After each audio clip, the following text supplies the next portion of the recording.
RPG horror games were kind of the wave in the 2010. We saw a resurgence of games like Misao, Ao Oni, Witch's House, Ib, The Crooked Man, all that good stuff. But one of them that I was absolutely hooked on was Corpse Party. Horror in anime can get really iffy since not a lot of horror anime were good back then besides the few that shine like Higurashi, Another, Blood Sea, kinda. So once I saw a game that was heavily anime inspired with its art style that used very descriptive storytelling and dialogue to bring torture, death, and despair to life, I mean, what can I say? It got me. My first introduction to Corpse Party was watching PewDiePie play it, and it honestly intrigued me. Music in it was good as fuck. And if we could...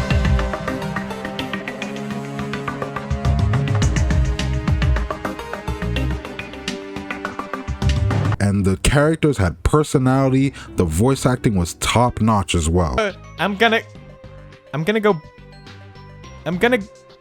go butter up my pooper?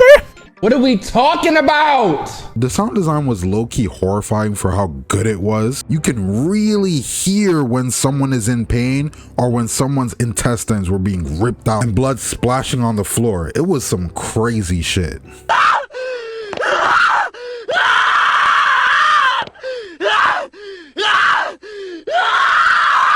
I've never had audible and written storytelling feel so real, and I think that's why I got so interested in it. I've watched different people play Corpse Party throughout the years until I eventually got to play it on a PSP emulator on my phone. Even though I knew what would happen, just getting to play it and move the characters and witness everything from my own action just felt worth it. That's how you know you really fuck with a game. Even though PewDiePie was the first content creator I've ever seen play it, by far my favorite one to see play it was Berleezy. Any game's entertainment factor gets amplified crazy whenever Berleezy gets his hands on it. I swear to God, this nigga is so funny.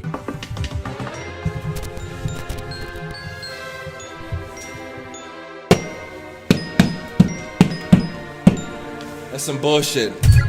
Since I loved the first game so much, I naturally gravitated to the sequel games, which a lot of content creators ended up not playing because how drastically changed the gameplay was. Book of Shadows being solely a visual novel must have turned off a lot of fans, since the RPG aspect is what gave the game its charm and played a part in its immersion. Hell, you can arguably skip Book of Shadows simply because it's just a rewrite of the first game based on a bad ending. But the game after it does follow up on the Book of Shadows ending, so maybe don't skip it actually. I think I actually played Book of Shadows and finished it myself before I watched anyone play it, which really showed how much people ain't fuck with it. Can't say that for the next game though. Blood Drive is an interesting game. For this game, they decided to go back to their roots with an RPG gameplay style, except now it's 3D instead of 2D, which in itself isn't bad or anything, but the gameplay though.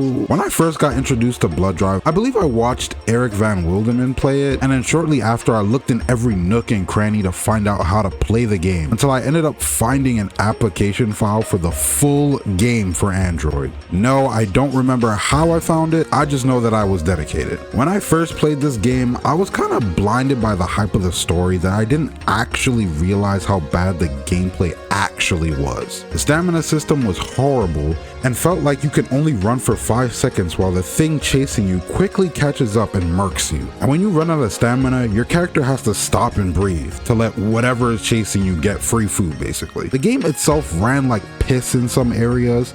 I really didn't notice it when playing on my Nexus 5 back in the day, but when replaying it on a better phone made me realize just how badly optimized it was. The story, although kinda hyped for me during my first playthrough, isn't very great retrospectively. A lot of things don't make sense and expand the lore of the story way too much in a way that doesn't feel cohesive. The whole thing with the cult just completely came out of nowhere. The ending felt extremely fantastical and dramatic and didn't feel very horror-esque. And why the fuck is Satsuki a Demogorgon all of a sudden? So many questions, not so many answers. It felt like they wanted Corpse Party to go out with a bang, and I don't know if this was the bang it should have went out on. If you're wondering where Corpse Party is now, well, it ain't good. A new entry ended up coming out after Blood Drive called New Patient, which took place in an entirely different setting with new main characters and everything. Currently, only one chapter came out and an extra chapter, I believe, but other than that,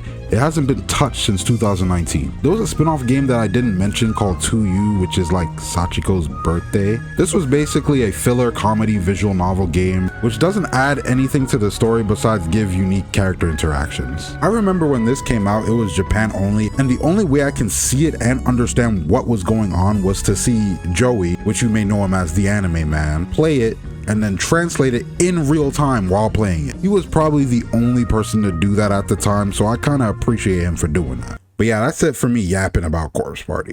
I had a huge phase when it came to this series, and it still holds a very good place in my heart. If y'all want to know more about Corpse Party and its history and the downfall of it, I really do recommend the video Thaf9 made. It's very detailed and extensive and really shows why this series actually went to shit.